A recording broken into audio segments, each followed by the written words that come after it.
গাজায় ইসরায়েলি হামলায় নতুন করে ৮৫ ফিলিস্তিনি নিহত হয়েছে। ত্রাণ সহায়তা বন্ধ থাকায় গত কয়েকদিনে অনাহারে প্রাণ গেছে আরও ২৯ জনের। এ তাণ্ডবের নিন্দা জানিয়ে গাজায় দ্রুত মানবিক সহায়তা প্রবেশের পদক্ষেপ চেয়েছেন গ্রিসের প্রধানমন্ত্রী কিরিয়াকোস মিৎসোতাকিস। এদিকে ইসরায়েলের বিরুদ্ধে পাল্টা ব্যবস্থা নেওয়ার হুমকি দিয়েছে ইরান। অন্যদিকে হার্ভার্ড বিশ্ববিদ্যালয়ে আন্তর্জাতিক শিক্ষার্থীদের ভর্তিতে নিষেধাজ্ঞা দিয়েছে ট্রাম্প প্রশাসন। বিস্তারিত কাজী শাহরিনের ডেস্ক রিপোর্টে। ইসরায়েলি বর্বরতায় গাজায় থামছে না মৃত্যুর মিছিল। প্রতিদিন নৃশংস তাণ্ডবে বাড়ছে প্রাণহানি। গত ২৪ ঘণ্টায় ইসরায়েলি বিমান হামলায় প্রাণ হারিয়েছে আরও ৮৫ ফিলিস্তিনি। আহত হয়েছে ২৫ শতাধিক। ১৮ মাসের বেশি সময় ধরে চলা বর্বরতায় প্রাণহানি পৌঁছেছে ৫৩,৮০০। ওদিকে গত কয়েকদিনে গাজায় শুধু অনাহারেই মৃত্যু হয়েছে ২৯ জন শিশু ও বৃদ্ধের। গাজার স্বাস্থ্য মন্ত্রণালয় বলছে, হাজার হাজার মানুষ এখনও চরম খাদ্য সংকটে ভুগছেন এবং অনাহারে মৃত্যুর ঝুঁকিতে রয়েছেন।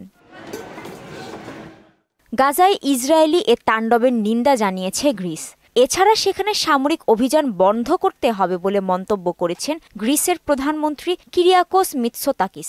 একই সঙ্গে গাজায় মানবিক সহায়তা প্রবেশের অনুমতি দেওয়ার জোর দাবিও জানান তিনি।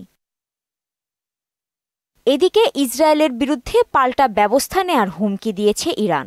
যুক্তরাষ্ট্রের সংবাদ মাধ্যম এক্সিওস জানায়, ইরান ও যুক্তরাষ্ট্রের মধ্যে পারমাণবিক চুক্তি আলোচনা ভেস্তে গেলে ইসরায়েল তাৎক্ষণিকভাবে ইরানে হামলা শুরু করবে। এর জেরে দেশটি বলেছে, আন্তর্জাতিক সম্প্রদায় যদি কার্যকর ব্যবস্থা না নেয় তাহলে নিজেদের পারমাণবিক অবকাঠামো রক্ষায় তারা ইসরায়েলের বিরুদ্ধে বিশেষ ব্যবস্থা নিতে বাধ্য হবে। হার্ভার্ড বিশ্ববিদ্যালয়ের বিদেশি শিক্ষার্থী ভর্তির অনুমোদন বাতিল করেছে ট্রাম্প প্রশাসন।